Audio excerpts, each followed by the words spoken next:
యేసుక్రీస్తు ప్రభు పేరిట కూడి వచ్చిన మీ అందరికీ ప్రత్యేకంగా ప్రభు స్తోత్రాలు తెలియజేస్తున్నాము. దేవుడు మిమ్మలను మరి దినాన్ని సిద్ధపరిచిన విధానం బట్టి ఎంతగానో సంతోషిస్తూ ఉన్నాను. సమయం 12 గంటలైంది. కొన్ని విషయాలు క్లుప్తంగా మనం దేవుని సన్నిధిలో తెలుసుకొని ఆ ప్రకారంగా ఉండి మనం ప్రభుకి మరింత దగ్గర అవుదాం. సమయాన్ని వ్యర్థపరచకుండా కొన్ని విషయాలు మనం జ్ఞాపకం చేసుకుందాం. ప్రియులరా, మీరందరూ ధన్యులు. మీ అందరికీ ప్రత్యేకంగా మరొకసారి దేవుని సేవకునిగా ప్రభు స్తోత్రాలు తెలియపరుస్తున్నాను. ఒక మాటను చదువుకొని ముందుకు వెళ్దాం. లోకాసు వార్త 1వ అధ్యాయము 50 వచనాన్ని ధ్యానం చేద్దాం. మీ బైబిల్ అందరూ కూడా తెరిచి చూడండి.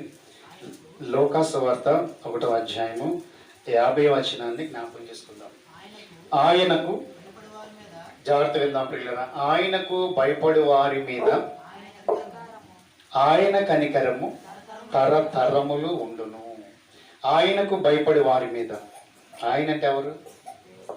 దేవుడు. దేవుడు అంటే దేవుని గురించి తెలుసుకోవాలి. మొదట ఆయన ఈ లోకానికి వచ్చి మానవులందరి కొరకు ప్రాణం పెట్టి శిలువ మీద మరణించి సమాధి చేయబడి 3 దినాలు సమాధిలో ఉండి 3వ దినాన్ని తిరిగి లేచి సజీవుడై భూమి మీద మరల 40 దినాలుండి అందరికీ కనిపించి ఆ కాలములో అందరి అనుమానాలను తీర్చి సజీవుడై మరణపు ముళ్ళును విరిచి 40 దినాల భూమి మీద ఉండి యెరూషలేములో ఒలీవల కొండ మీద నుంచి పరలోకానికి ప్రయాణం చేశాడు. మరలా అదే రీతిగా ఆయన కొరకు బ్రతుకుతూ వాక్యం ప్రకారంగా జీవించే వారిని తీసుకొని వెళ్ళి మరొక లోకానికి తీసుకొని వెళ్ళి యుగయుగాలు అక్కడ జీవింప చేయాలని ఏర్పాటు చేయబడిన పరలోకానికి సిద్ధం చేయాలని మరలా ఆయన త్వరగా రాబోతూ ఉన్నాడు.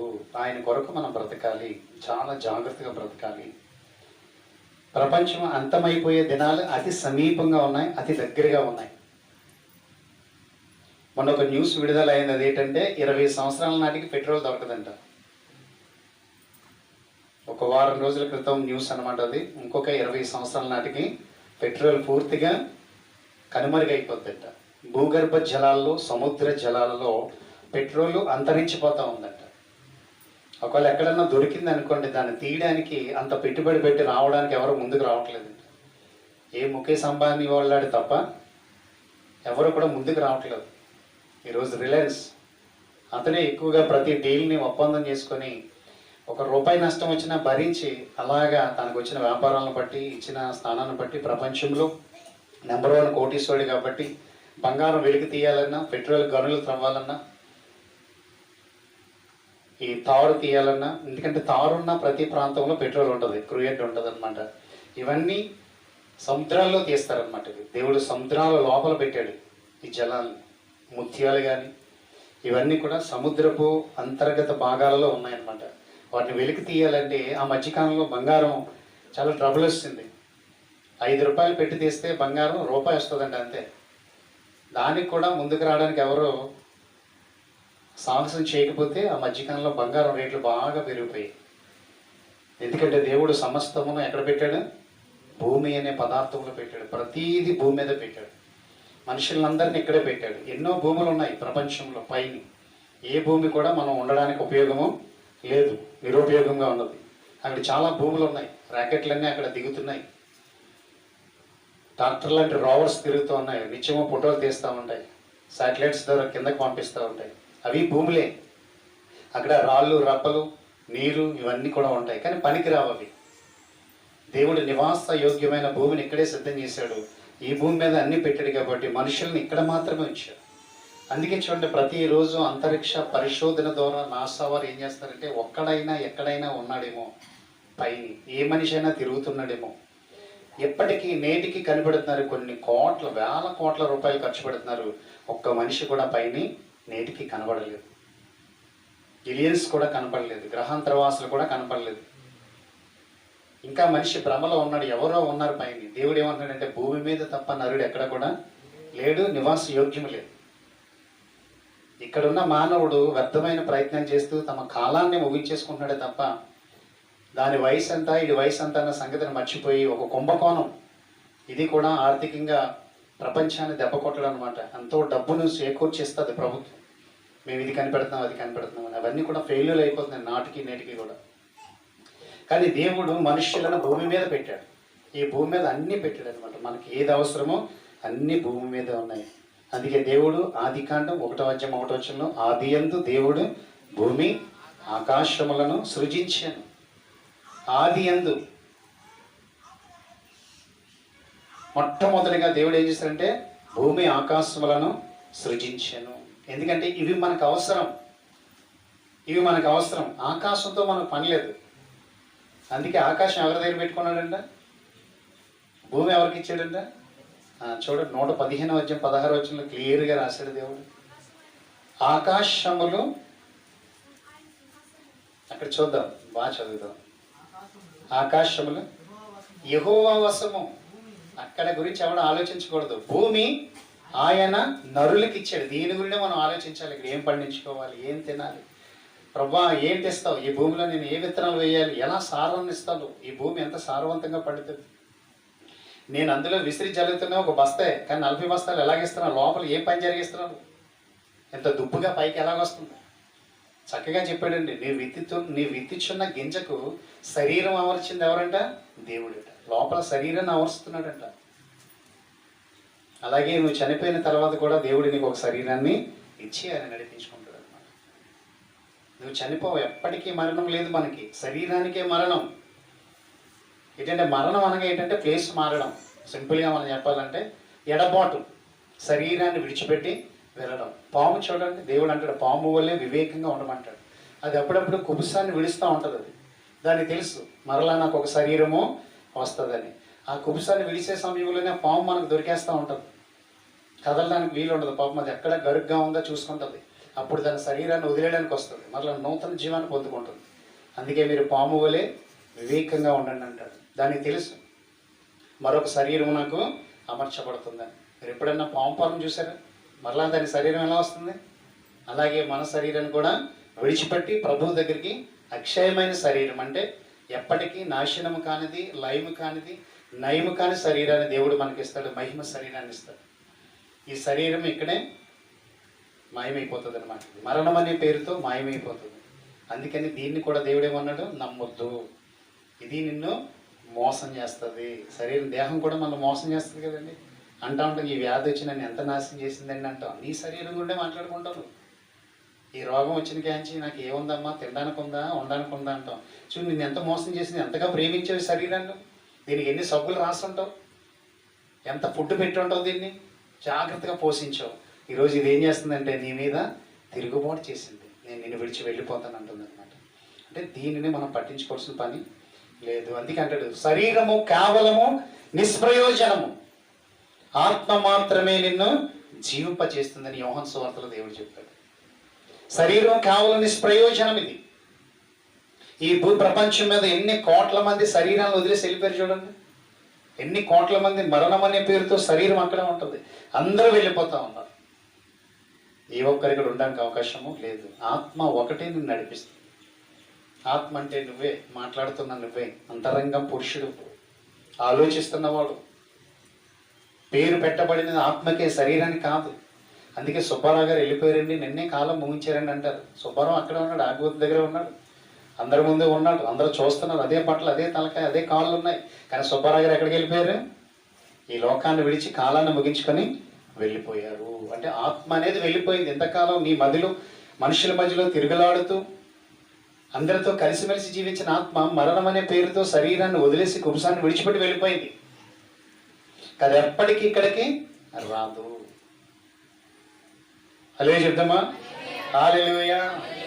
అందుకని ప్రియులరా, దేవుని రాక సమీపించింది కాబట్టి మనకిచ్చిన ఈ ధన్యతను బట్టి, మనకిచ్చిన ఈ రక్షణను బట్టి, ఈ ప్రభు ఇచ్చిన ఈ జీవితాన్ని బట్టి, ఈ కొద్ది కాలం ఉంటామని నమ్ముతున్న ప్రభువు ద్వారా బ్రతుకుచున్న మనం ఏం చేయాలంటే ప్రభు నియమములను, నీతిని మనం నెరవేరుస్తూ ఆయన రాజ్యం కొరకు సిద్ధపడాలి. ఈ బ్రతుకు ప్రయాణంలో ఏ ఒక్కరిని చూడకూడదు. దీన్ని నీవుగా ప్రభుకి అప్పగించుకోవాలి, సమర్పించుకోవాలి. హల్లెలూయా చెప్దాం. హల్లెలూయా. అందుకే ఇక్కడ అంటున్నాడు ప్రియులరా, దేవునికి భయపడే వారికి ఆయన ఏమిస్తాడంట? కనికరము. కనికరము. ఎక్కడున్నా, ఎలాంటి స్థలంలో ఉన్నా, ఎలాంటి పరిస్థితుల్లో ఉన్నా, ఎదిగినా ఒదిగినా, తగ్గినా పెరిగినా, ఆస్తి ఉన్నా లేకపోయినా, ఐశ్వర్యం ఉన్నా లేకపోయినా, ఎప్పుడు కూడా మన జీవిత ప్రయాణంలో ఫస్ట్ మనం ఏం చేయాలంటే నీవు కలిగి ఉన్న దేవునికి భయపడాలి. అప్పుడు తరతరాలలో కూడా నువ్వు ఎన్ని తరాలైతే భూమి మీద ఉంటావో, పిల్లల పిల్లల తరాలు చూస్తావో, ఎప్పటికీ ఆయన కనికరం నీ మీదకి వస్తుంది. ఒక కోణంలో చెప్పాలంటే, కనికరానికి మరొక మాటలో చెప్పాలంటే కృప, వాత్సల్యత. అందుకే దావీదు పడిపోయినప్పుడు, దావీదు పాపం చేసినప్పుడు, దేవునికి విరోధంగా ఉన్నప్పుడు 51వ అధ్యాయంలో మాట వాడతాడు, నీ వాత్సల్యము చొప్పున నన్ను, నా అతిక్రమములను, ఫస్ట్ మాట 1వ వచనం, దేవా నీ కృప చొప్పున నన్ను కరుణింపుము, నీ వాత్సల్య బాహుల్యము చొప్పున నా అతిక్రమములను తుడిచివేయము. నేను ఆజ్ఞను ధిక్కరించాను, క్రమాన్ని మీరిపోయాను. ఈరోజు నేను యుద్ధానికి వెళ్ళాల్సిన సమయంలో వెళ్లకుండా ఈరోజు ఈ మేడ మీద తిరుగుచున్నప్పుడు పాపము నన్ను ఆవరించింది. ఆజ్ఞను ధిక్కరించాను. నేను వెళ్ళాల్సిన సమయంలో వెళ్లకుండా ఖాళీగా ఒంటరిగా ఉండిపోయాను. స్తుతించాల్సిన సమయంలో స్తుతించకుండా ఉన్నాను. అందుకే పాపము నా మీదకి ఎంటర్ అయింది. ఈ సమయంలో నన్ను చంపేయకండి, నీ కనికరము నాకు కావాలి. వాత్సల్యత అంటే కనికరము. అందుకే కరుణించబడ్డాడు దావీదు, క్షమించబడ్డాడు దావీదు. ఆయన కుమారుడిగా మరలా ఎంచబడ్డాడు. ఆయన ఇష్టానుసారుడిగా జీవించడానికి, ఆయన ఉద్దేశాలు నెరవేర్చేవాడుగా పిలువబడ్డాడు దావీదు. ఎందుకంటే ఆయన కనికరం నీకు కావాలంటే దావీదు దేవునికి భయపడేవాడు. మానవ నైజం ఏమిటంటే అప్పుడప్పుడు కూడా మనము తప్పటడికి లేస్తూ ఉంటాం, భయపడుకుంటాం దేవునికి. దేవునికి భయపడటం వల్ల మనకి ఎప్పుడు కూడా ఆశీర్వాదమే. అలా చెప్దామా? అంటే అనేక విషయాల్లో మనం భయపడాలి, అనేక విషయాల్లో మనం భయపడాలి. బైబిల్ గ్రంథంలో 3 కుమారులు ఉంటారు, మనందరికీ తెలుసు. ఎవరు చెప్పండి? శద్రకు, మేషకు, అబేద్నెగో. వారి మీదకి భయంకరమైన పరీక్ష వచ్చింది బబులోను దేశంలో.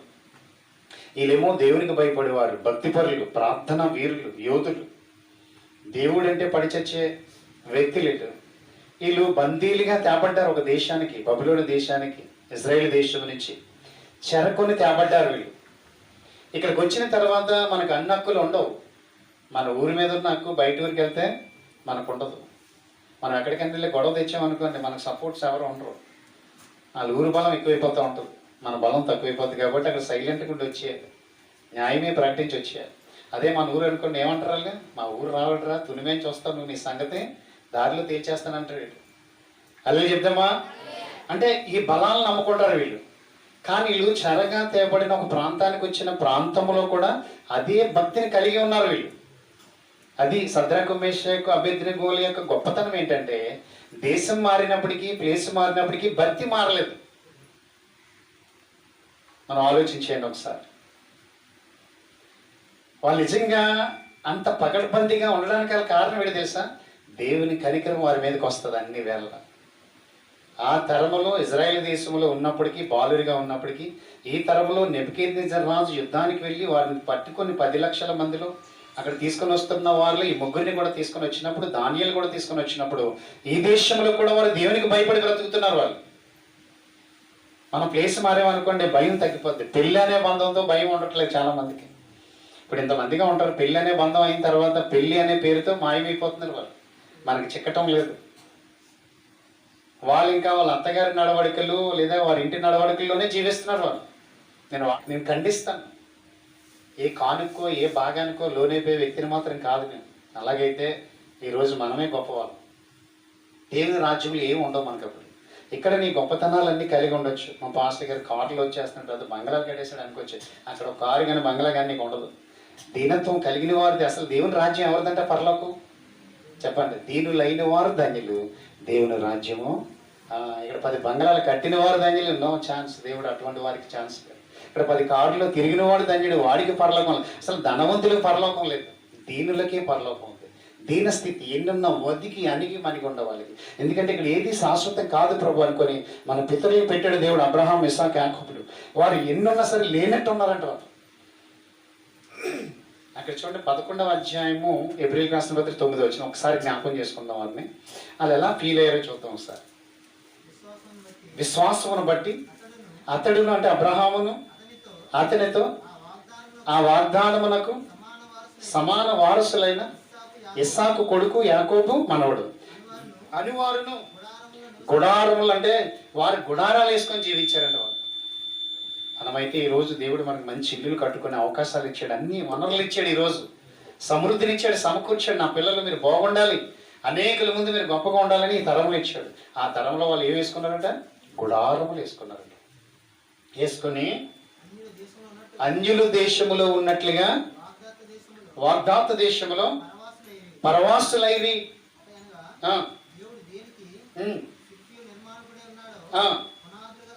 పునాదులు గల ఆ పట్టణము కొరకు అబ్రహాము ఎదురు చూచుచూ ఉన్నాడట. హల్లెలూయా చెప్దామా? అసలు వారు దేవుని కోసం బ్రతికినందుకు దేవుడు అతనికి ఒక దేశాన్ని ఇచ్చాడు. నీకు ఒక దేశాన్ని ఇస్తున్నాను, వెళ్ళిపోన్నాడు అంతే. ఒక ఎకరం భూమి కాదండి, దేశం. లెబానోన్ అందమైన దేశం, కానాన్. ఈ అందమైన దేశంలో ఉంటూ కూడా దేని కొరకు ఎదురు చూస్తున్నారంట? మరి దీనికి పునాదులు ఏమంటారా ఈ దేశానికి? దీనికి కూడా పునాదులు ఉన్నాయి. పునాదులు గల భూమికి పునాదులు వేసాడు. సముద్రంలో పునాదులు ఉన్నాయి భూమికి. పర్వతాలు పునాదులుగా ఇచ్చాడు. అక్కడక్కడ కొండలు ఉన్నాయి. పని పాట లేకుండా కొండలు లేవు అక్కడ. భూమిని పట్టుకొని ఉన్నాయి. అవి బ్యాలెన్స్ చేస్తున్నాయి. భూమి కింద నీరు తగలకుండా, ఆ నీరు కింద నిప్పు తగలకుండా అన్ని బ్యాలెన్స్లుగా పట్టుకున్నాడు దేవుడు. దీనికి పునాదులు ఉన్నాయి. కానీ వారు దేని కొరకు ఎదురు చూస్తున్నారంటే ఈ ముగ్గురు? అందమైన దేశంలో ఉంటూ న్యూట్రిట్ ఫుడ్, పోషక విలువలు కలిగిన ఆహారం. ఆ రోజు ఆహారం తింటే జబ్బులు ఉండవు. అందుకే ఎక్కువ సంవత్సరాలు బ్రతికారు. అబ్రహాము 175 సంవత్సరాలు బ్రతికాడు. సారమ్మ గారు 127 సంవత్సరాలు బ్రతికారు. వందలు దాటేసి, దానికి ముందైతే 1000 దాటేసి చక్కగా బ్రతికిన కుటుంబాలు ఇవన్నీ కూడా. ఎందుకంటే దేవునికి భయపడుతూ దేవునితో ఉన్నారు. ఆ రోజు జబ్బులు లేవు ఎవరికి కూడా. అందుకే అప్పుడు మనుషులు చూడండి, ఇప్పుడు కూడా ఎలా ఉంటారు? చక్కగా, నాజుగ్గా, స్లిమ్గా, చక్కగా, ఆరోగ్యంగా ఉంటారు. మనం నల్లేం వాళ్ళతోటి. అదే చెప్దామా? ఆ కాలానికి చిన్న సాకలు తగిలి వాళ్ళు మనం చూస్తే దేవునితో అనుబంధం ఉండేది వారికి. కానీ ఇక్కడ ఉంటూ, ఇక్కడ నివాసం చేస్తూ, ఇక్కడ పొలాలు పండించుకుంటూ, ప్రయాణాలు చేస్తూ ఉన్నప్పటికీ వారు దేనికోసం కనిపెడుతున్నారంటే ఇక్కడ ఉంది పునాదులు గల ఆ పట్టణము కొరకు. ఆ పట్టణం ఏంటో 16వ వచనంలో చెప్పాడు చూడండి.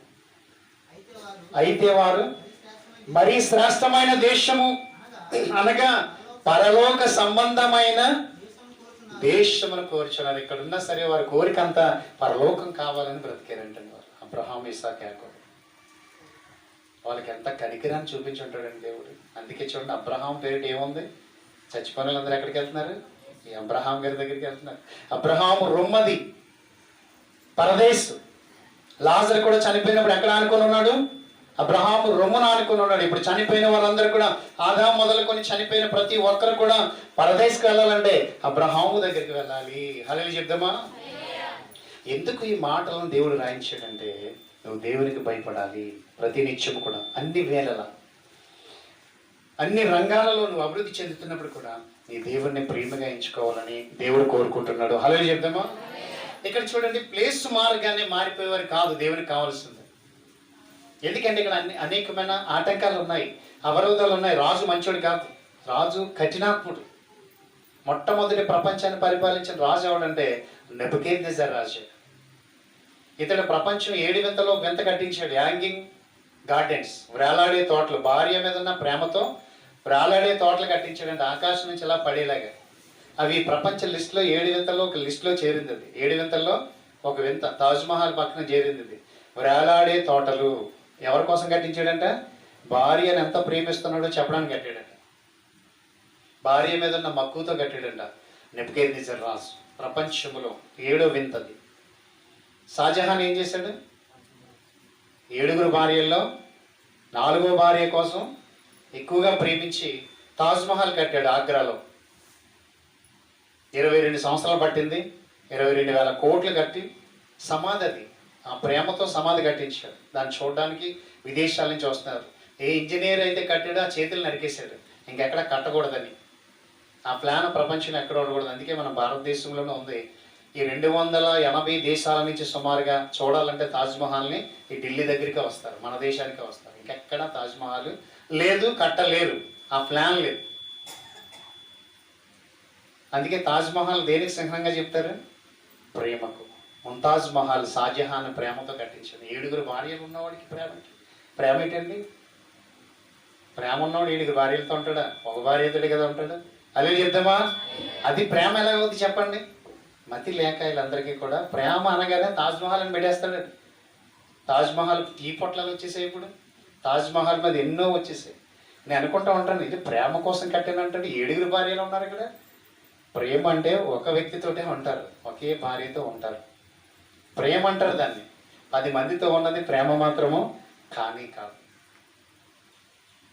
అలాగే చెప్తామా, అది లగ్జరీ, విలాసం. అందుకే చూడండి, బస్సులు కూడా ఆర్డినరీ, లగ్జరీ, సూపర్ లగ్జరీ.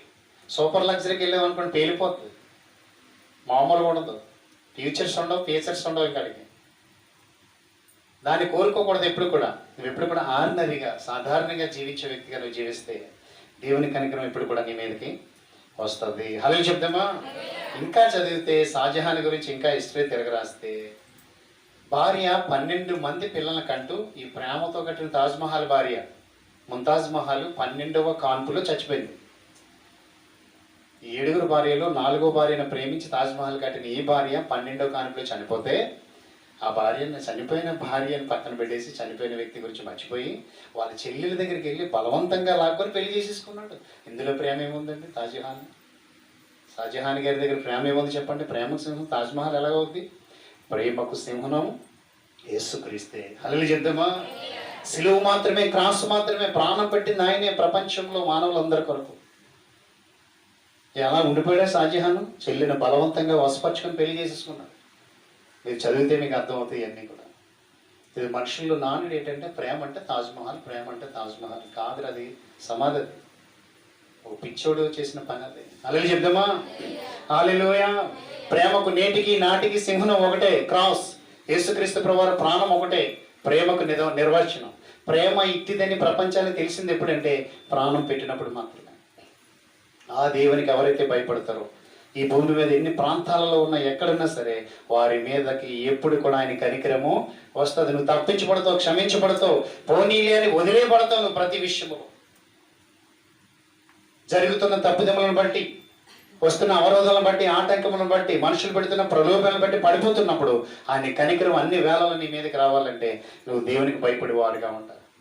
ఒక కంప్లైంట్ వెళ్ళింది రాజు గారి దగ్గరికి, క్రూరమైన రాజు దగ్గర కంప్లైంట్ వెళ్ళింది. అయ్యా, మీరు 60 మూరల ఎత్తు, 6 మూరల ఎడల్పుతో ఒక బంగారపు ప్రతిమను బొమ్మను చేయించి బబులోను మైదానంలో పెట్టారు, చాటి వేయించారు. నా దేశ ఆధీనంలో, నా రాజ్య సమక్షంలో వాళ్ళందరూ కూడా వచ్చి దానికి వంగి నమస్కారం చేయాలి, పూజ చేయాలని మీరు చెప్పారు. కానీ 3 మనుషులు మీరు తీసుకుని వచ్చారే ఆ ప్రాంతం నుంచి, 4 అనుకోండి. అక్కడ సందర్భం 3 గురించే మాట్లాడుతున్నాడు. సద్రకు మేషకు అబేద్నెగో కాని వారు వచ్చిన దాఖలాలు కానీ, ఇక్కడికి వచ్చి వంగి నమస్కారం పెట్టినట్టు కానీ ఏ రోజు కూడా కనబడలేదండి అని ఒక చెడ్డ వార్తను రాజు దగ్గర తీసుకుని వెళ్ళారు. అదే చెప్దామా.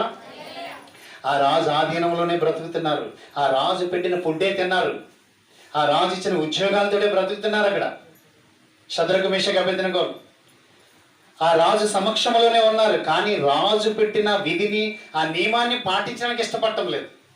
ఉద్యోగాలు తీసేస్తారని కానీ, రాజ్యములు మమ్మల్ని చంపేస్తారని కానీ ఆ భయం ఎక్కడా లేదు. ఎందుకో తెలుసా? సద్రకు మేషకు అబేద్నెగో కానీ వారు దేవునికి భయపడడం తప్ప ఎవ్వరికి భయపడరు. రాజుకి ఎలా ఉంటుంది చెప్పండి? ఈ వార్త విన్నదని నా రాజ్యంలో ఉంటూ, నా సొమ్ము తింటూ, నా ఉద్యోగాలు చేస్తూ నా శాస్త్రాన్ని ధిక్కరించారా? నిజమేనా కాదా? నేను ఈ మాట నమ్మను. ఒకసారి ఆ 3 నా దగ్గర తీసుకురండి. అలా చేద్దామా. నిజమే కదా. ఎవరో తొందరపడి నమ్మేకండి. ఏదైనా చెడ్డ వార్త మీ దగ్గరికి వస్తే కనిపెట్టండి, ప్రార్థన చేయండి, ఇది నిజమా కాదా ప్రభు. రాజు చూడండి తొందరపడలేదు. అలా చెప్దామా. తినాది గారి కొరకు ప్రార్థించేద్దాం. వారు ఈ దినాన్ని వెళ్తారు. 3వ సంతకం ఒకటి ఉంది ప్రియులరా, ఖచ్చితంగా జరిగిపోద్ది. దేవుడు వారికి మేలు చేస్తాడు. దేవుని సమక్షంలో ప్రార్థించేద్దాం. ఒక క్షణం కళ్ళు మూసుకోండి. ఇంకలుగా ప్రేమిస్తున్న మా తండ్రి యేసయ్యని పొందున్నాను. ఏదైనా విజయవాడ ప్రయాణమే వెళ్తున్నాను. కుమారుడికి తోడుకుండండి. డాక్టర్స్తో మీరు మాట్లాడండి. నీ కనికరం అక్కడ ఉంచండి. నీ కుమారుడి ప్రయాణమును, ప్రయత్నమును సఫలం చేయండి. త్వరగా జాబులకు వెళ్ళాలి ప్రభా. నేను స్తుతించాలి, నేను మహిమపరచాలి, రక్షణ కొరకు సిద్ధపడాలి, కుటుంబాన్ని రాజ్యం కొరకు సిద్ధపరచుకోవాలి. అటు కృపను అనుగ్రహించాను. ఈ దినం ప్రయాణంలో అలసటి కానీ బడలి కానీ లేకుండా కాపుదలు ఇవ్వండి. ఎక్కే ట్రైన్ చుట్టూ మీరు కంచి వేయాలి. సురక్షితంగా గమ్యస్థానాన్ని తీసుకుని వెళ్ళండి. అయ్యా, రేపు ఆ ప్రయత్నంలో ప్రభా మీరుండండి. మీరు అక్కడ న్యాయం చేయండి. నీ కుమారుడు చేయక ప్రయత్నంలన్నీ సఫలం చేయండి. మళ్ళీ క్షేమంగా తిరిగి రావడానికి కృప చూపించండి. తప్పకుండా న్యాయం జరిగించండి. త్వరగా ఈ పనిని క్లియర్ చేయమని ప్రార్థన చేస్తా ఉన్నాం. విడిచి వెళుతున్న కుటుంబాన్ని నీ ఆధీనంలో పెట్టండి, స్వాధీనంలో భద్రం చేసుకున్నాను. సంఘ సమక్షంలో నీ కుమారుడు వెళ్తున్న ఈ ప్రయాణంలో కార్యం చేయమని, మీరు నడిపించమని, మీ సన్నిధిని తోడుకొచ్చమని యేసు నామమున అడుగుచున్నాము తండ్రి. ఆమేన్. ప్రియులరా,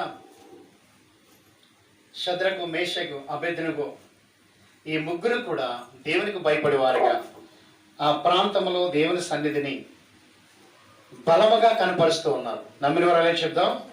కొన్ని మాటలు జాగ్రత్త విని మనం ముగించేసుకుందాం. నీ భక్తి జీవితం ఏ రీతిగా ఉంది? వివాహం అనే పేరుతో నువ్వు అత్తింటికడ ఒకవేళ మారిపోతున్నావా?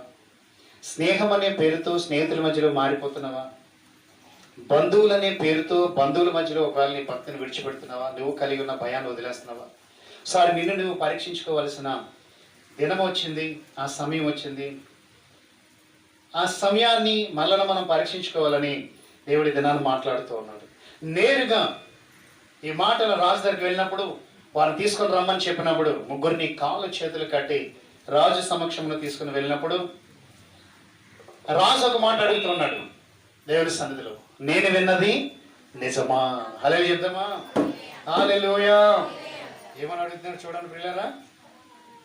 ఈ మాటను మనం చదువుకొని ముందుకు వెళ్దాం. జాగ్రత్త విందాం ప్రియులారా. దేవుని సన్నిధిని ఎవరు కూడా పాడు చేయొద్దు. దేవుని సన్నిధిని ప్రేరేపించండి. దేవుని పక్షంగా మీరు ఉండండి. 3వ అధ్యాయం నేను చదువుతున్నాను, చూద్దాం.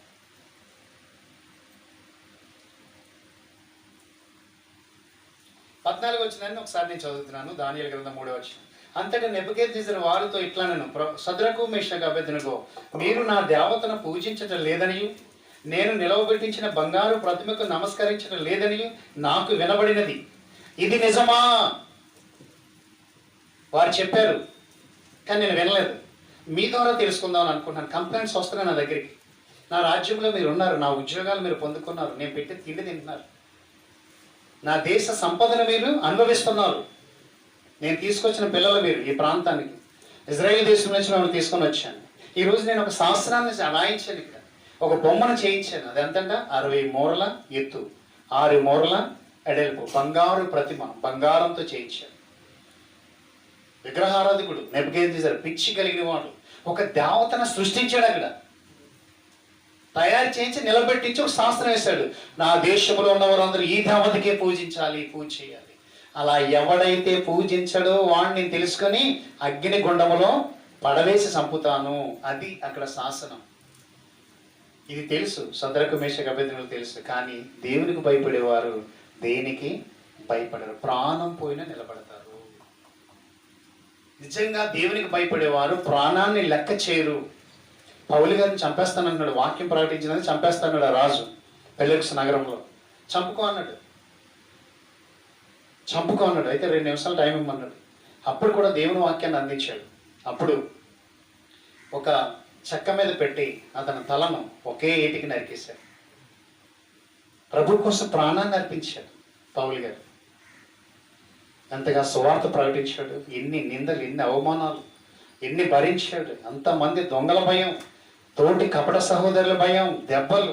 యేసు ప్రభువారులాగే 5 సార్లు కొట్టించుకున్నాడు దెబ్బలు. తెలుసండి యేసు ప్రభువారికి ఎన్నిసార్లు కొట్టారు? ఒకసారి 1 టైము 39 దెబ్బలు కొట్టారు. కానీ పౌలు గారు అనేక పర్యాయములు కొట్టించుకున్నాడు ప్రభు కోసం.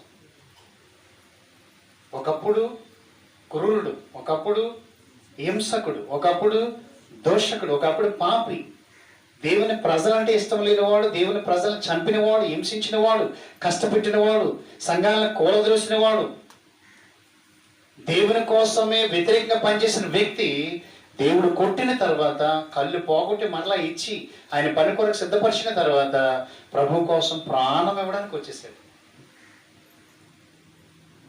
దేవుని కోసం బ్రతికేవారు దేనికి భయపడవలసిన పని లేనే లేదు. అంతమంది సేవకులు పారిపోతుంటే యెజబేలుకి ఎదురాడి నిలిచిన వాడు ఎవరు చెప్పండి? ఏలియా మాత్రమే. యెజబేలు దాటికి తట్టుకోలేక సేవకులందరూ చాటు మార్గాలకు వెళ్ళిపోతున్నారు, దాక్కుంటుంటే ఏలియా మాత్రం ఎదురాడి నిలబడ్డాడు. ఛాలెంజ్గా నిలబడి చెప్పాడు, ఒకానొక రోజు మీరు కుక్క చావు చేస్తారని చెప్పాడు. వెళ్ళి ఛాలెంజ్ విసిరాడు. ఏలియా కోసం తిరిగారు చంపేద్దామని. ఆహాబు కూడా తిరిగాడు. ఈ ఏలియా వల్లే మాకు కష్టాలు వచ్చాయి, నష్టాలు వచ్చాయి, వర్షాలు కొరలేదు, పశువులు చచ్చిపోతున్నాయి, మనుషులు చచ్చిపోతున్నారని ఏలియా కోసం తిరిగినప్పుడు కూడా ఏలియా కనుమరుగైపోయిన దినాలు ఉన్నాయి అక్కడ. చివరికి ఏలియా కనిపించిన తర్వాతే దిక్కయ్యాడు దేవుని సేవకుడిగా. అలాంటి టైంలో కూడా నేనున్నానని నిలబడింది ఎవరు చెప్పండి? ఏలియా మాత్రమే. అలా చెప్దామా? మరి ఆ ఏలియాని దేవుడు కరువులో పోషించాడా? పోషించాడు కదా. కాకుల ద్వారా మాంసము రొట్టెలు పెట్టి పోషించాడు. సారేపతి విధవరాల ద్వారా 3.5 సంవత్సరాల వర్షం కురగపోతే ఆ ప్రాంతంలో ఆ ఇంట్లో పెట్టి పోషించాడు. ఆయన భక్తులను యెహోవా కాపాడుకుంటాడు. ఎప్పుడు కూడా భోజనం పెడతాడు. నిలబడి చూడాలి. ముందు మనం కంగారు పడిపోతున్న వల్ల ఆ ప్రతిఫలాన్ని మనం చూడలేం. వీళ్ళు నిలబడ్డారు. ఆ ఈదుల వాళ్ళు ఎన్ని కబుర్లు వెళ్ళి చెప్తున్నారు. అయ్యా వారు నిత్యము ప్రార్థన చేసుకుంటున్నారు. మేము వచ్చాము ఈ బొమ్మకి ప్రతి ఉదయం సాయంత్రం నమస్కారం చేస్తున్నాం. మా సంతకాలు కూడా అక్కడ ఉన్నాయి. మీరు గమనించండి. ఆ ముగ్గురు మాత్రం మీ మాటలు లెక్క చేయలేదు, లక్ష్య పెట్టలేదు. అయితే నేను ఒకసారి వినాలి. వారిని తీసుకొని రమ్మన్నప్పుడు అక్కడ జరుగుతున్న సన్నివేశం చూడండి. అక్కడ ఏమంటున్నారు చూడండి. నేను వినున్నది నిజమా అంటే ఇప్పుడు వీళ్ళు ఏం చెప్పాలి? అక్కడ ఏదో మనం ఏదో తప్పించుకుందాం, డైరెక్ట్గా రాజు ముందుకు వచ్చేసాం, ఇక్కడ ఏదో వంక పెట్టి తప్పించుకుందాం బాబు అని అనుకుంటాం మనం అయితే. కానీ ఇక్కడ ఇంకా రోషం కలిగి చెప్తున్నారండి వాళ్ళు. 15వ వచనం, సద్రకును మేషాకును అబేద్నెగోయు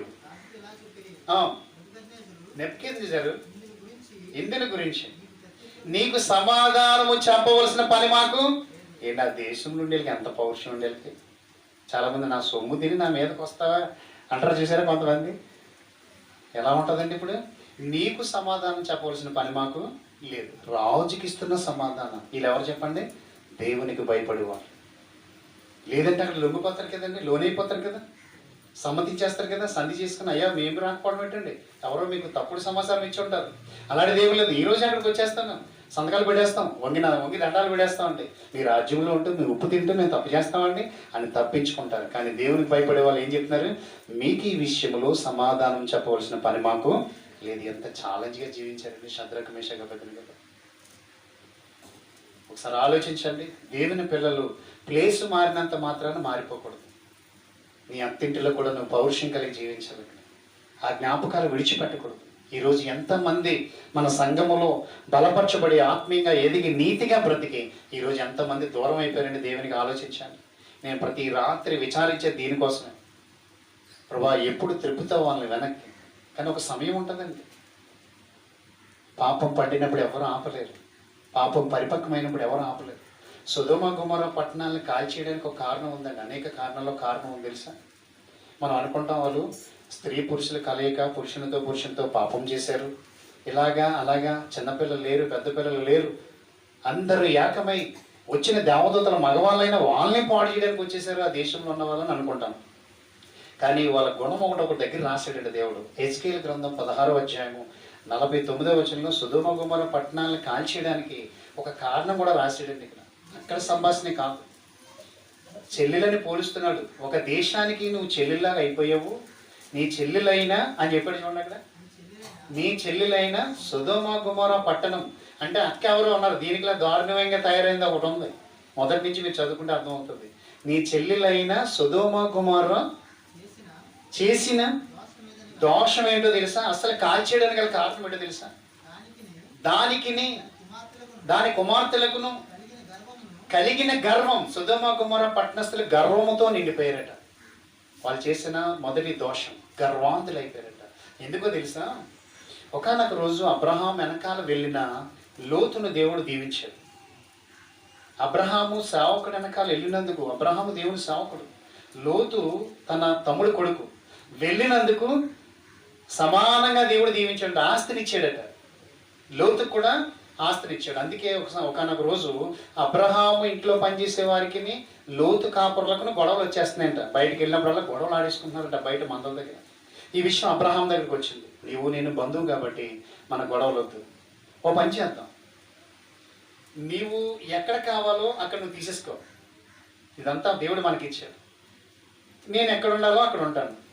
మొదటిగా చాయిస్ నీదే, నువ్వు ఎక్కడికి వెళ్ళి నివాసం చేయాలని. ఎందుకంటే నువ్వు నేను బాగానే ఉంటున్నావు, మీ కాపులకి మా కాపులకి గొడవ వస్తే మనకి భేదాలు వచ్చేస్తాయి. చూడండి, అన్న లేదు తమ్ముడు లేడు ఇంకా టైంలో, ఎలా మా ఊరిని కొడతామని వెళ్ళిపోవచ్చు. కానీ ఇక్కడ అబ్రహాం ఎంత చక్కగా నేర్పరిగా మాట్లాడుతాం చూడండి. వీరు వలన నీకు నాకు గొడవలు వచ్చేస్తాయి, మనం బంధువులు కాబట్టి నువ్వు ఎక్కడ ఉండాలనుకుంటున్నావు అక్కడ ఉండు, ఇంకా నీ జోలికి నేను రాను, నేను ఎక్కడ ఉండాలో అక్కడ ఉంటానని చెప్పినప్పుడు లోతు చూసినప్పుడు ఈ ప్రాంతము అందంగాను పచ్చగాను కనపడ్డదంట. అంటే సమృద్ధి కలిగిన పట్టణాలు అంటే ఇవి సొదొమ గొమొర్రా పట్టణాలు. విచారపడవలసింది ఏమీ లేదంట. సమృద్ధి అక్కడ ఏది కావాలంటే దొరుకుతుందంట. అందుకని లోతు వెంటనే దాన్ని ఎంచుకున్నాడు. నేను అక్కడికి వెళ్ళిపోతానన్నాడు.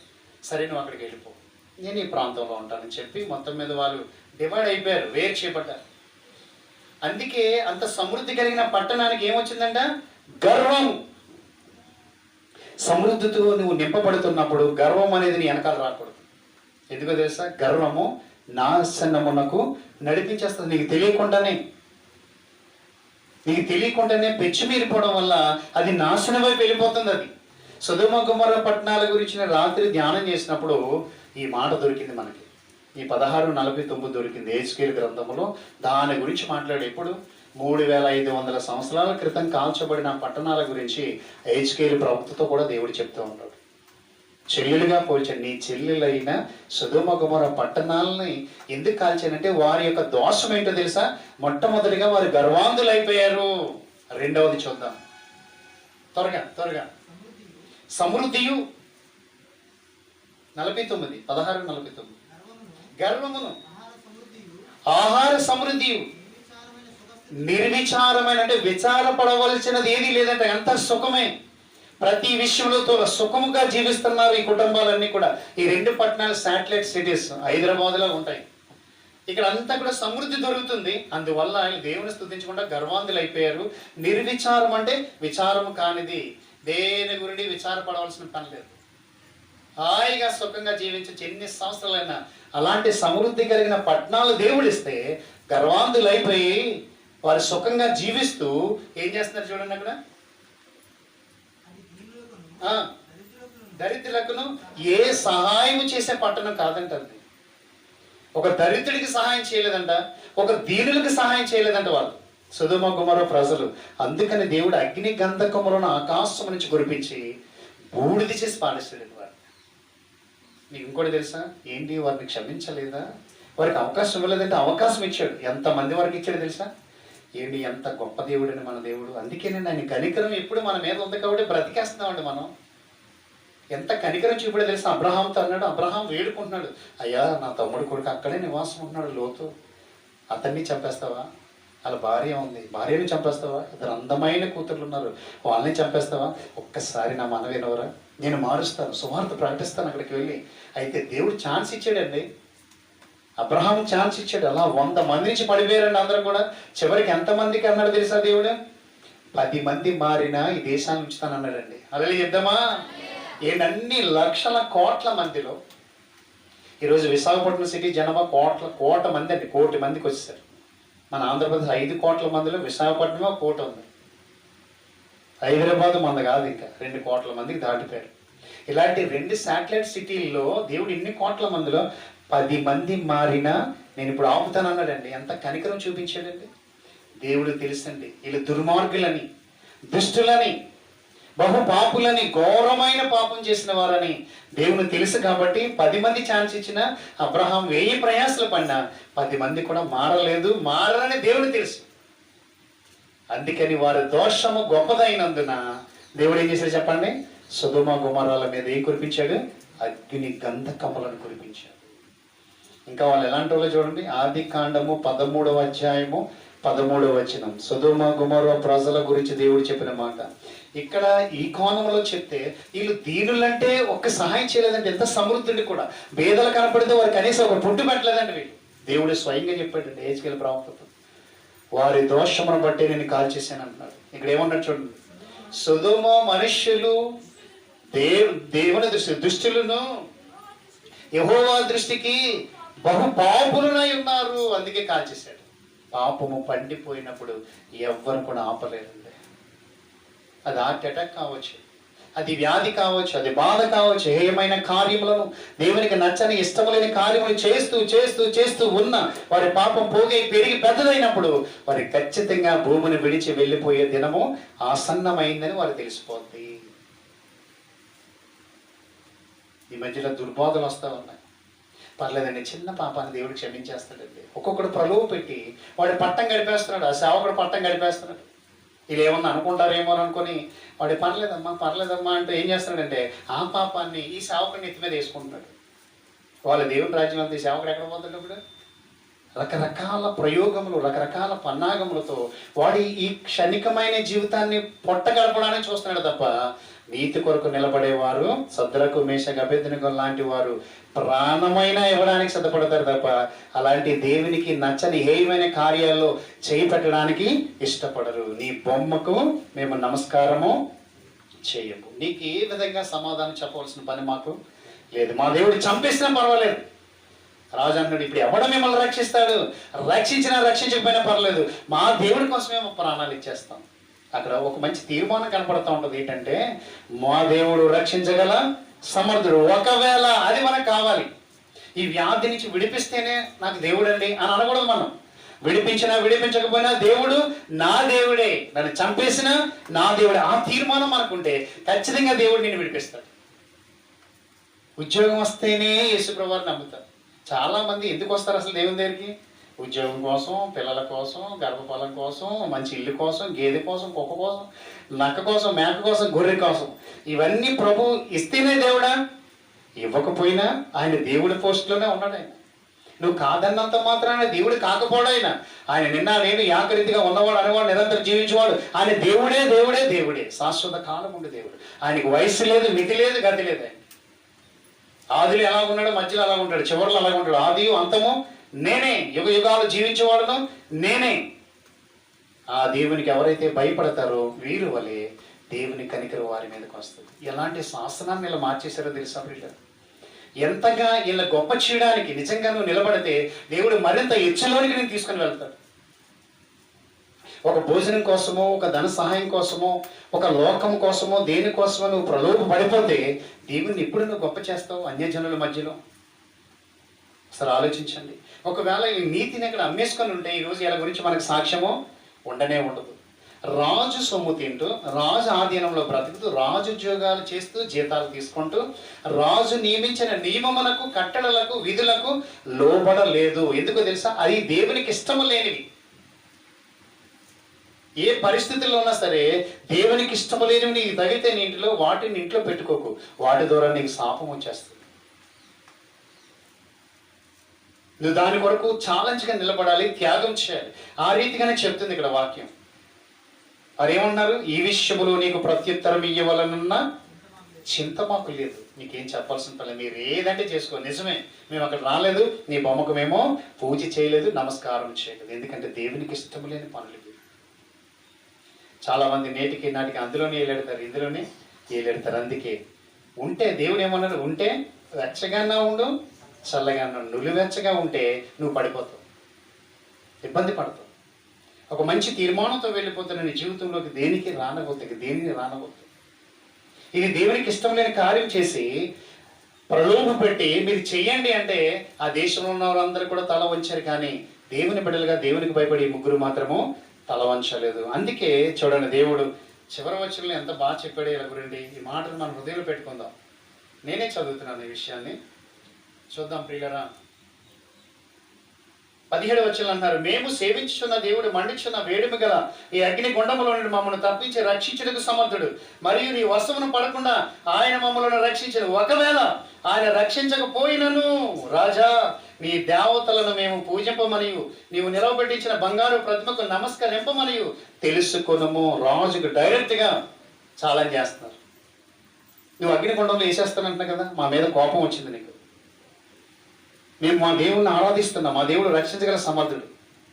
మిమ్మల్ని ఎవడు తప్పిస్తాడని మీరు అంటున్నారు కదా, మా దేవుడు రక్షిస్తాడు, అగ్నిగుండంలో పడవేసినాడు. ఒకవేళ ఆయన వచ్చి రక్షించకపోయినా నీ బొమ్మకు మాత్రమేమో నమస్కారం చేయము. అది తీర్మానం. డైరెక్ట్గా చెప్పారు ఇక్కడ. రాజు అసలే క్రూరుడు, అతి భయంకరమైన క్రూరుడు. ఇలాంటి వాళ్ళ దగ్గర పనిచేయడం అంటే మాటలు కాదు. నిజంగా దానియేలు ఇలాంటి వారి దగ్గర కూడా పనిచేశాడు. ఎంత చక్కగా చెప్తున్నాడు ఈ మాట. మరొకసారి పిల్లరా మీ బైబిల్ తెరిచి చూడండి. మీరు, నేను చదువుతున్నాను, ఎలా మార్చారో చూద్దాం ఇక్కడ ఈ మాటలు. నేను చదువుతున్నాను. అగ్నిగుండంలో వేసారు, అగ్నిగుండం పెద్దది చేశారు, 7 ఎంతలు పెద్దది చేశారు. 23వ వచనం, సద్రకు మేషకు అబేద్నెగో ముగ్గురు మనుషులను బంధించబడిన వారై వేడిమి కలిగి మండుచున్న అగ్నిగుండంలో పడగా రాజుకు నెబుకద్నెజరు ఆశ్చర్యపడి తీవ్రంగా లేచి, మేము ముగ్గురు మనుషులు కదా బంధించి అగ్నిగుండంలో వేసితిమి అని తన మంత్రులను అడిగాను. వారు రాజా సత్యమే అని రాజుతో ప్రత్యుత్తరం ఇచ్చింది. అందుకు రాజు, నేను నలుగురు మనుషులు చూస్తున్నాను అక్కడ. అదే చెప్తామా, ఏంటిది ఆశ్చర్యం? ఆశ్చర్యం వేసింది. ఆ బంధించిన వారిని పిలిచి అడుగుతున్నాడు, ముగ్గురిని కదా మనం వేసిన సదరకు మిస్ అడుగుతున్నారు, నాకు నలుగురు కనపడుతున్నారు, మీరు చూడండి ఒకసారి అంటే, నాలుగో వ్యక్తి ఎవరు చెప్పండి? యేసుక్రీస్తు ప్రభువు. ఆయన బిడ్డలు రక్షించుకోవడానికి వచ్చేసాడు. మండుచున్న అగ్నిగుండాన్ని ఏసీగా మార్చేసాడు ఆయన. రాజుకి ఆశ్చర్యం కలిగింది, ఏంటి విచిత్రం అని. నిజంగా తన హృదయం మారిపోతా ఉంది, శాస్త్రం తిరగరాసేస్తా ఉన్నాడు. ఏంటి పరిస్థితి అని ఒకసారి ఆలోచించి ఆ ముగ్గురిని బయటకు తీసుకొని రమ్మని సెట్ చేయించాడు. అగ్ని వాసనైనను వారికి రాలేదంట, ఒక తల వెంట్రుకలైనను కాలిపోలేదట. హల్లెలూయా చెప్తామా? హల్లెలూయా. వారికి నిలబడి చూపించారు, నీతికి నిలబడ్డారు కాబట్టి తండ్రి అయిన దేవుడు వారి మధ్యకి వచ్చాడు. నిజంగా మనం నిలబడలేకపోతున్నాం కాబట్టి ఆ రహస్యాన్ని మనం చూడలేకపోతున్నాం. ఆ నిలబడే సమయంలోనే మనకు కంగారు పడుతుంది, వేదన కలుగుతుంది, అవుతుందో లేదనే ఫీలింగ్తో మనం అందరూ పడిపోతున్నాం. పడిపోవడం వల్ల ఆ నిజాన్ని మనం చూడటం లేదు. అందుకే దేవుడు ఒక మాట అంటాడు, నిజమైన రూపం ఎక్కడుందంట? క్రీస్తులో ఉందంట. మన రూపం నిజమైనది క్రీస్తులో ఉందంట. ఇది రూపమే కాదండి, ఇది ఛాయ అంటే ఒక నీడ లాంటిదండి. ఈ ప్రపంచం అంతా కూడా అసలైన దాన్ని చూపించడానికి ఒక రహస్యం ఇది. ఈ చిన్న దానిలో మనం జాగ్రత్తగా ఉండగలిగితే పెద్దది మనకు చూపిస్తారంటే, పెద్ద బ్రతుకునివ్వడానికి చిన్న బ్రతుకుని దేవుడు మనకి ఇచ్చారు. వీళ్ళు ఎలా నిలబడి చూపించారు. ఎక్కడ చెప్పండి? వారి సొమ్ము తింటూ వారి దేశంలో ఉంటూ పరాయి బందీలుగా తేబడిన ఈ వ్యక్తుల సమక్షంలో రాజు పక్షంగా నిలబడకుండా దేవుని పక్షంగా నిలబడితే రాజుకే మతిపోయిందంట. ఏం చేశాడు చూద్దాం. రాజు ఏం చేశాడు చూద్దాం. చివరి మాటగా రాజు ఏం చేశాడు చూద్దాం. 30 వచనం చదివేస్తున్నాను. అంతటి నుండి రాజు శద్రకు మేషకు అబేద్నెగోను వారిని బబులోను సంస్థానంలో హెచ్చించెను. హల్లెలూయా చెప్దామా? వీళ్ళని చంపేయాలనుకున్న వాడు, వీళ్ళని లేకుండా చేయాలనుకున్న వాడు, నన్ను అవమానపరిచిన ఈ ముగ్గురిని నేను ఉంచకూడదు, ఇంతమంది జనాంగంలో నాకు అవమానం కలిగింది, అందరూ నా బొమ్మకు నమస్కారం చేసిన ఆధీనంలో నా రాజ్యంలో ఉండే ఈ ముగ్గురు నన్ను తిరస్కరించారు, ధిక్కరించారు అనుకుని ఏదో చేయాలనుకున్న రాజు మరలా ఏం చేశాడంటే వారిని బహుగా హెచ్చించాడంట. ఆ దేశం మరింత ఉద్యోగాలు అప్పగించాడు. ఈయన దేవుడే దేవుడు అని చెప్పాడంట. ఈయన దేవుడు తప్ప భూమి మీద కానీ ఆకాశంలో ఎవడో లేడని చెప్పాడంట. ఎంతగా మార్చేశారండి వీళ్ళు. ఆ దేశాన్ని మార్చేశారు, ఆ దేశ మనుషులను మార్చేశారు, ఆ క్రూరుడైన నెబుకద్నెజరు రాజుని విగ్రహారాధకుని మార్చేశారు. ఈ రాజు ఏం చేస్తారో తెలుసండి, రోజుగా బలిస్తేనే కానీ భోజనం చేయడట. అందుకే దానియేలు ఏమన్నాడు, ఆ భోజనం మాకు వద్దన్నాడు. అక్కడ మరీ ఛాలెంజ్గా నిలబడ్డారు. అలే చెప్దామా? ఆ రాజే ఈ రాజు. ఈ ముగ్గురే కాదు, దానియేలు ఏమన్నాడు, ఆ భోజనం మాకు పెట్టకండి, మేము తినాం, అది అపవిత్రమైనది అంటాడు. అక్కడ రాజు తినే భోజనం మాకు వద్దన్నారు. ఎందుకో తెలుసా? నెబుకద్నెజరు యొక్క ఉద్దేశం తెలుసు, విగ్రహారాధికుడు. ప్రతిరోజు జంతు బలి జరగాలి, ఆ బలి ద్వారా అన్నం తినాలి.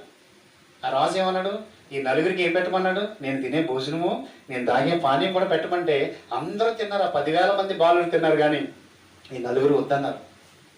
మేము మా దేవునికి అపవిత్రులు అవ్వకుండాన్నట్లు మాకు ధాన్య ఆహారం, శాకాహారం, కూరగాయల భోజనం లేదా చారు భోజనం లేదా గించిపోయమన్నారు.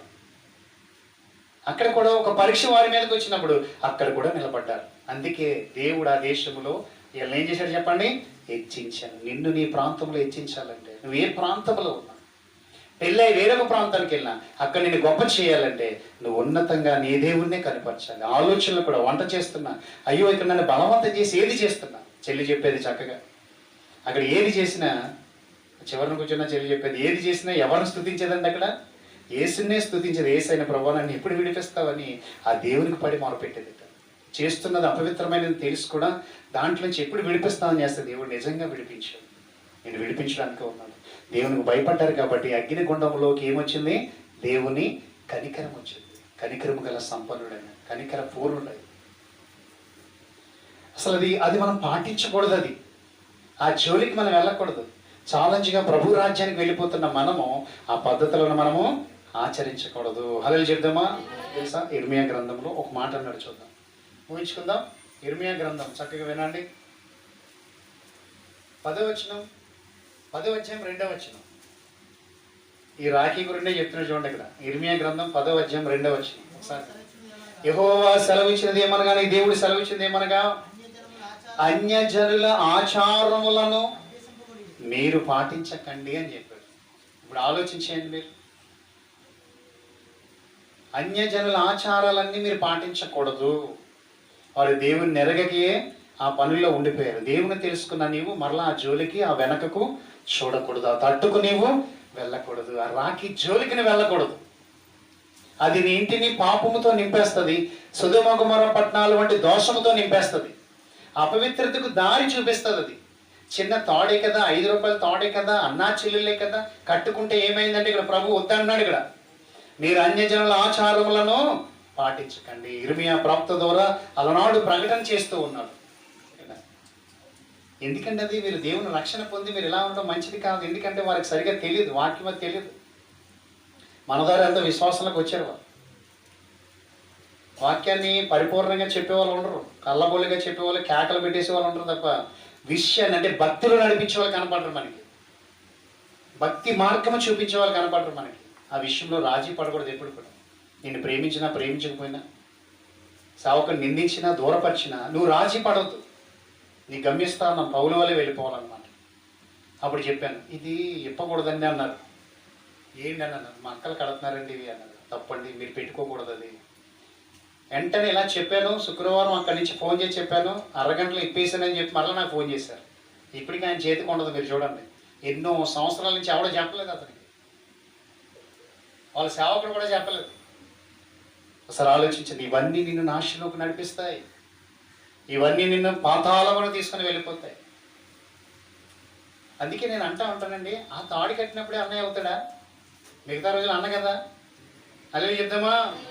ఇలాంటివన్నీ మనం చేయకూడదండి. దేవుడు ఒప్పుకోడండి. సావుకుడు ఏది చెప్పినా మంచి చెప్తాడండి. మీరు జాగ్రత్తగా వింటేనే మీకోసం చెప్తాడు. మీరు బాగుండాలని చెప్తాడు. మీరు పాడవ్వాలని చెప్పేవాడు సావుకుడు కాదండి. మిమ్మల్ని లోపరుచుకునేవాడు సావుకుడు కాదండి. మిమ్మల్ని ఖండించేవాడు సావుకుడు అండి. సావు అంటేనే చావు అండి. అవసరం చావాలండి. చూడండి, ఇక్కడ 106వ అధ్యాయంలో ఇశ్రాయేలీయులు సేవకుని కూడా బాధ పెట్టారంట. మీరు చూడండి ఒకసారి ఉంటుంది. అక్కడ ఏం చేశారో చూడండి. 106వ అధ్యాయంలో ఇప్పుడే గుర్తు వస్తుంది నాకు. ఈ మాట చెప్పి మనం ముగించుకుందాం, కంటిన్యూ చేద్దాం ప్రియులరా. ఇదంతా కూడా మనము జాగ్రత్తగా ఉండడానికి. ఇంకా కిందకు వచ్చేద్దాం. కీర్తన గ్రంథం మీ బైబిల్లో అండర్లైన్ చేసుకోండి. ఈ మాట ఎప్పుడు కూడా మీరు బాధ పెట్టేవారిగా ఉండకండి. కీర్తన గ్రంథం 106వ అధ్యాయం. నేను క్లియరెన్స్ ఇస్తాను చూడండి మీకు చక్కని మాట. 106వ అధ్యాయం, 106వ అధ్యాయాన్ని మనం చదువుదాం. ఎంత చక్కని మాట దేవుడు రాసిదో చూద్దాం. 32వ వచనం, 106వ అధ్యాయం. మెరీబా జలముల యొద్ద వారు ఆయనకు కోపం పుట్టించిరి, కావున వారి మూలముగా మోసేకు బాధ కలిగెను. వారి మూలంగా ఎవరు కలిగిందంటే బాధ? సేవకుడికండి. దేవునికి నువ్వు ఈ అన్నీ చేస్తూ కోపం పుట్టిస్తుంటే బాధపడేది ఎవడెక్కడ? నీ సేవకుడే. వీళ్ళకి ఎన్ని అద్భుతాలు చేశాడండి, ఎన్ని మేలులండి ఇశ్రాయేలీయులకి. ఎక్కడ ఆటంకం, ఎక్కడ అవరోధం కలిగితే వాటిని తొలగించి నడిపిస్తూ ఉంటుంటే ఇలా కళ్ళు నెత్తి మీదకి వచ్చేసి వీళ్ళు ఏం చేస్తారండి? అసలు ఆలోచించండి. ఇక్కడ ఎవరికి బాధ పుట్టించారంట? 32వ వచనం. మెరీబా జలముల యొద్ద వారు ఆయనకు కోపం పుట్టించింది, కావున వారి మూలంగా మోసేకు బాధ కలిగింది. నీ మూలంగా నీ సేవకుడు బాధ కలుగుతుంది, నీకు తెలియటం లేదు. అసలు ఆలోచించండి. నీకు శాపం కదా మరి అది. నువ్వు బాగుపడాలి కదా. నీ సేవకుడేమో ప్రతి రాత్రి కన్నీరు కాచి నా కుటుంబం బాగుండాలి, వారు ఇంకా ప్రభా ఉన్నతమైన స్థితికి వెళ్ళాలి, నిన్ను ప్రోత్సహించాలి, భూమి మీద నిన్ను అభివృద్ధి చేయాలి, నీ నామాన్ని ప్రకటన కొరకు వారు నిలబడాలి ప్రభు అనుకొని అక్కడ ఏడుస్తుంది. దానికి వ్యతిరేకంగా నువ్వు పనిచేస్తుంటే ఏం ఫలిస్తుంది చెప్పండి. అసలు ఆలోచించండి. మనం ఎన్నో ప్రార్థన చేస్తున్నప్పుడు దాన్ని అనుకూలంగా నువ్వు పనిచేయాలి. నువ్వు ప్రతికూలంగా పనిచేస్తుంటే ఆ ప్రార్థన అక్కడ ఆగిపోతుంది. అసలు ఆలోచించండి. దేవుని సరదా దగ్గర దేవునికి లేఖనం సెలవిస్తాం. వీళ్ళు చేసిన పొరపాటు ఏంటో తెలుసా? వీళ్ళు ఎక్కువగా చేసిన పొరపాటు. ఎందుకు మోసే గారు అంత బాధపడ్డారు అని అంటే, ఎంతో కష్టపడ్డాడు వారి గురించి. ఒకసారి ఆలోచిద్దాం. 29వ వచనం. వారు తమ క్రియల చేత ఆయన కోపం పుట్టించగా వారిలో తెగులు రేగును. ఫినెహాసు లేచి పరిహారం చేయగా తెగులు ఆగిపోయిన నిత్యము తరములన్నిటిను అతనికి ఆ పని నీతిగా ఎంచబడను. మెరీబా జలముల యొద్ద వారు ఆయన కోపం పుట్టించిన, కావున వారి మూలంగా మోసేకు బాధ కలిగను. ఎట్లనగా వారు అతని ఆత్మ మీద తిరుగుబాటు చేయగా అతడు తన పెదవులతో కాని మాట పలికెను. 34. యెహోవా వారికి ఆజ్ఞాపించినట్లు వారు అన్యజనులను నాశనము చేయకపోయిరి. అన్యజనులతో 35. అన్యజనులతో సహవాసము చేసి వారి క్రియలను నేర్చుకునేది. అందుకే ఇశ్రాయేలీయులు ఇబ్బందులు పడ్డారు. అసలు సహవాసమే వద్దంటే అన్యజనులతో ఇలా తిరుగుతూ పోనీ తిరిగారు, మంచిదే తిరిగారు. వీళ్ళ విషయాలు ఏమన్నా వాళ్ళకి చెప్పారంటే కాదు, వాళ్ళ విషయాలు వీళ్ళు నేర్చుకొని పాడైపోయారు. ఎంత తప్పు చేశారు చూడండి. దేవుడు ఇన్ని మేలు చేసిన కుటుంబాలకి. ఈ అధ్యాయం మీరు చదివితే, 1వ వచనం చదివితే ఎన్ని మేలులు పొందుకున్నారో మీకు అర్థమవుతుంది. నమ్మిన వారు అని చెప్తామా? అందుకని ప్రియులైన అన్యజనుల ఆచారములను మీరు పాటించదు ప్రతి విషయంలో కూడా. ఎందుకు నేను మీకు ఖచ్చితంగా చెప్తున్నానంటే మీరు బాగుండాలని. అంతే.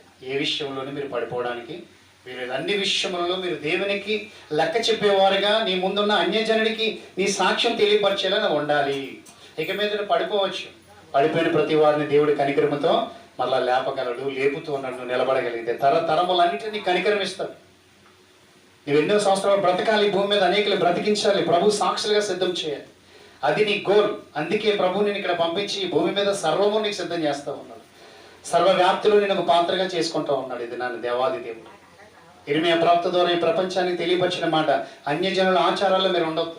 వినాయక చవితి జరిగింది అనుకోండి, ఆ బొమ్మను తీసుకెళ్తున్నారు అనుకోండి, రోజు చూసే బొమ్మే, మనోళ్ళే ముందు నిలబడతారు. అక్కడికి వెళ్ళి చాలా మందిని చూస్తూ ఉంటాను. అప్పుడు కూడా నాకు బాధ కలుగుతుంది. ఏంటి ఆ బొమ్మను చూడాలా, ఈదులోకి వెళ్ళి టమ్ టమ్ టమ్ టమ్ వాయించుకుంటూ వెళ్తున్నప్పుడు ఆ బొమ్మను చూడడానికి వెళ్తారండి. నువ్వు ఏది పాటిస్తున్నావు అక్కడ? నీకు అవసరం అది? అలే చెప్దామా? ఇంత కఠినమైన శిక్షలు విధించే సమయంలో, ఇన్ని శాసనాలు అమలు చేయబడుతున్న బబులోని రాజ్యంలో ఆ బొమ్మ దగ్గరికి వెళ్ళారా?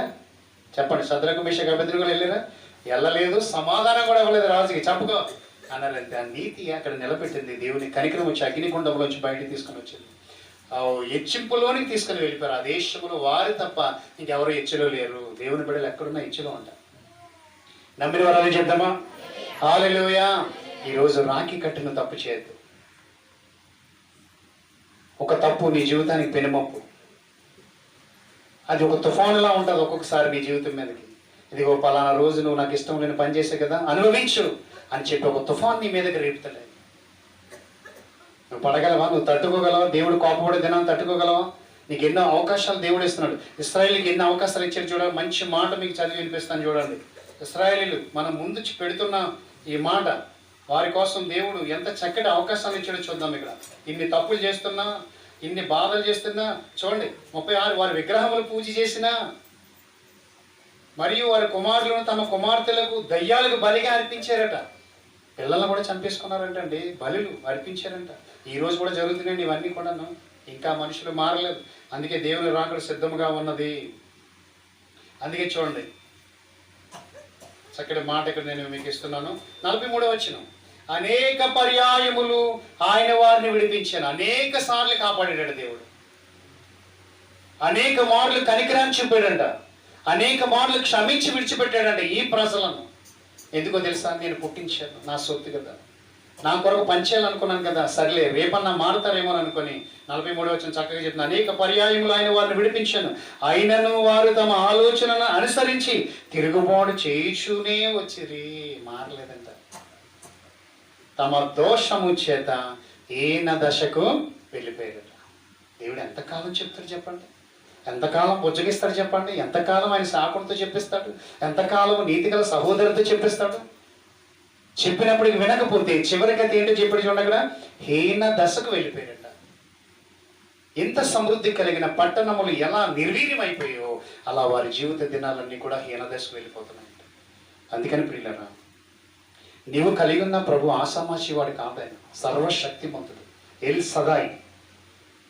ఆ దేవుని కలిగి ఉన్నావు. నువ్వు అల్లాంటప్ప దేవుని కలిగి లేవు. నువ్వు అసలు దేవుళ్ళే లేరు ఇక్కడ. ఉన్నాడు అంటే ఆయన యేసుక్రీస్తు ప్రభువారే. మరణించిన వారు ఎవరంటే యేసుక్రీస్తు ప్రభువారే. తిరిగి లేచింది భూ ప్రపంచంలో ఎవరంటే యేసుక్రీస్తు ప్రభువారే. ఆయన ప్రజల కొరకు వచ్చేది ఎవరంటే ఆయన తప్ప ఇంకెవరు కూడా లేరు. నీ కొరకు ప్రాణం పెట్టి నీ పాప శాపములను భరించి నిన్ను సరిచేసి నిన్ను ఒక నీతి రాజ్యం కొరకు కట్టిన మహాత్ముడు ఎవరంటే, పుణ్య దేవుడు ఎవరంటే, ఆ మహానుభావుడు ఎవరంటే యేసుక్రీస్తు ప్రభువారు. ఆయన చెప్తున్నాడు, ఈ దినం నువ్వు ఆయనకు భయపడగలిగితే ఆయన కనికరం అన్ని వేళలా నీ కుటుంబం మీదకి వస్తుంది. నువ్వు తప్పించబడతావు, నువ్వు కనికరించబడతావు. ప్రియులను అలా భయపడి జీవించిన వారి మీదకి, శద్రకు మేషకు అబేద్నెగో అనే వారి మీదకి ఆయన కనికరం వచ్చింది. బబులోను దేశంలో దేవుడు ఆ రాజు ముందు, ఆ ప్రజల ముందు, ఆ వ్యతిరేకుల ముందు, ఆ బొమ్మల ముందు, ఆ విగ్రహారాధన ప్రాంతం ముందు వారిని హెచ్చించాడు. ఆ దేశమంతా కూడా విగ్రహారాధన నుంచి విడిపించబడ్డారు. అలాగే చెప్తామా? నీ ఇంటిని నువ్వు మార్చుకో. రాఖీ కట్టి తప్పు చేయొద్దు, అపవిత్రమైన పని చేసి తప్పు చేయొద్దు, దేవునికి విరోధమైనవి నీ ఇంట్లో పెట్టుకోవద్దు. దేవుని సన్నిధి కొరకు ప్రయాసపడు, నీ కుటుంబంలో సిద్ధం చేయి. ప్రభు రాక సమీపంగా ఉంది. బహు వింతలు విడ్డూరాలు జరిగిపోతున్నాయి. భయంకరమైన పరిస్థితులు ఎదురవుతూ ఉన్నాయి. కొన్ని దేశాలు నష్టపోయాయి, పూర్తిగా కోలుకోలేని పరిస్థితికి వెళ్ళిపోయి మనుషులందరూ ఎండిపోతూ ఉన్నారు. తిండి లేక ఒక రొట్టె దొరికినా చాలని అనుకుంటున్నారు. దేవుడు ఎందుకు ఇంకా మన కుటుంబములను కాపాడుతూ కనికరించాడు. అలాంటి దేవుని చెంత మనము ఆ దేవునికి మనం భయపడుతూ ఆయన కనికరాన్ని మనము పొందుకుందాం. దేవుని వాక్యాన్ని వెనుకలు దీవించి ఆశీర్వదించిన కాక ఆమేన్.